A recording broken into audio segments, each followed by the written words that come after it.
Hello guys! Welcome to my channel again. And for those who are new to my channel, please subscribe para ma-update po kayo sa susunod na mga videos ko. Today guys, we're going to talk about a castor oil pack. Alam ko narinig nyo na to sa mga sa ibang mga YouTubers, lalo na sa mga Western YouTubers. Kasi maganda po tong ginagamit nila sa pagmamassage sa uterus natin, sa fertility massage. Kasi may mga professional masseuse na nagmamassage sa, yung parang gynae part natin para makapagbuntis, ganon. Tapos, eto siya. Ito. Ang price nito sa Mercury is 54, ganon, 54 hanggang 56, basta 54, 56 pesos. At ito ay 120 ml. Ito yung castor oil. Kasi madami pong benefits to guys. Ito nalista ko, aside sa cosmetics, kasi yung iba ginagamit ng pangpahaba ng pilik mata, pampakapal ng kilay, ganon. Ginagamit din nila para tinatap nila sa mga pimples para matanggal daw yung pimples. Madaming benefits. Para naman sa fertility, guys, kasi nagnanais nga tayong mabuntis, ito yung benefits niya. It promotes circulation, yung blood circulation natin dito sa puso natin. Tapos, it promotes healing of tissues and organs underneath the skin. So, ayun yung halimbawa, maganda to sa kagaya ko na may endometriosis. Tapos, yung mga cystic fibroids, yung mga fibroids doon. Ayun, and it improves liver function, relieve pain, reduce inflammation, etc., etc. Madami pang mga benefits. So, mag-focus tayo dito sa sa fertility. Kasi sabi niya dito, promotes healing of tissues and organs underneath the skin, and it promotes blood circulation.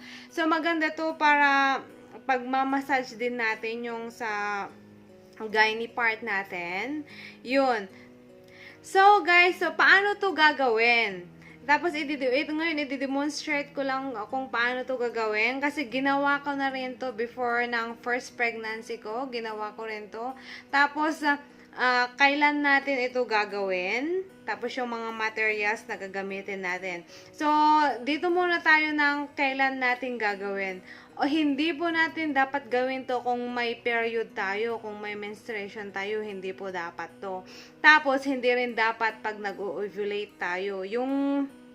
Ayun, kung nanood kayo sa mga previous videos ko, yung kung saan tayo nag-ovulate, yung egg kasi nagta-travel yun, mag-hatch yung eggs, tapos magta-travel dun sa fallopian tubes natin para emit si sperm.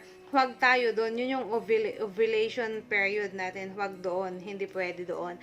Tapos, ayun, halimbawa, 2 days or 3 days after ng menstruation period natin gagawin. Yun. Tapos, pwede nating i-alternate siya hanggang ma-reach natin yung ovulation period natin. O, halimbawa, kung 28 days po tayo, 28 days cycle po tayo, ang ovulation period niyan ay magsisimula ng day 10th until 16th. Dun sa period na yun, hindi po natin pwedeng gawin tong castor oil hot pack na to. Ayun. At, ayun, ano yung mga materials na gagamitin natin?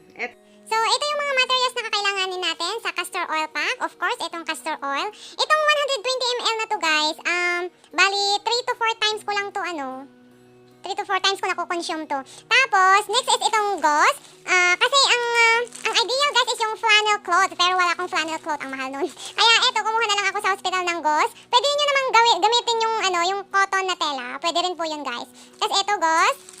Tapos, itong food wrap, para pang cover natin dun sa gauze na may castor oil, para hindi po malagyan ng oil yung damit natin, o kaya itong heating pad natin. Tapos, ito pang doble natin sa pang doble natin pang cover dun sa pad natin. Yan. Tapos, ang gagawin po natin, ipiprepare po natin tong heating pad natin. Kung handa na lahat yung mga materials natin, unahin po natin tong food wrap. Ayan, kuha lang tayo ng saktong gamitin natin. Tapos, ilalagay natin yung gauze dito. Tapos, saka natin bubudburan ng castor oil. Yan, so, depende po sa inyo. Ako, 3 to 4 times ko tong gamitin. So, i-divide nyo na lang po ng 3 or 4 times yan. Tapos, hihiga po tayo. So yan guys, dapat hihiga po tayo. Ibababa po natin yung atong pants natin hanggang po dito. Sa may, at least sa may puso natin yung talagang expose yung gynae part natin. Yan. Tapos, ilagay na natin dito yung castor oil. Ganyan siya. Yan. Tapos, ito yung, yung pang-cover para pag ganyan. Pero guys, i-expose po natin lahat yung dapat skin po, tapos yung oil, skin to oil siya. Yun. Tapos, ipapadoble po natin to. Ganyan. Para hindi malagyan ng oil yung hot pad natin. Tapos, ilalagay na natin yung hot pad natin. Yan. Kung masyadong mainit, guys, pwede nyo namang lagyan ng kahit anong tela din dito. Tsaka nyo ilagay si heating pad. Ganyan. Tapos, guys, recommend ko sa inyo habang ginagawa to, at least 15 minutes lahat. 10 to 15 minutes gawin to. Tapos, suggest ko sa ginagawa ko rin noon, habang ginagawa to, mag-pray po tayo o kaya makikinig tayo sa fertility meditation. Yan. So, ganyan. Tapos, dapat mag-download kayo o kaya sa YouTube din. Madaming mga fertility meditation sa YouTube. So, tapos itry nyong i-relax yung mind nyo, mag-pray tayo sa Panginoon na sana mabuntis na naman tayo, mabuntis tayo ulit, ganon. So yun guys, so ang susunod po natin gagawin aside from castor oil hot pack, isunod na natin gagawin yung self-fertility massage. So, dapat i-massage din po natin tamang-tama kasi medyo mainit-init pa para lalong ma-boost yung blood circulation natin. Itong self-fertility massage guys ay ginagawa to ng mga fertility professional masseuse, pero kaya din natin gawin to. Madami na rin gumagawa ng self-fertility massage. Tapos, kasi may mga technique din po at ayun, para lalong ma-boost po yung circulation natin.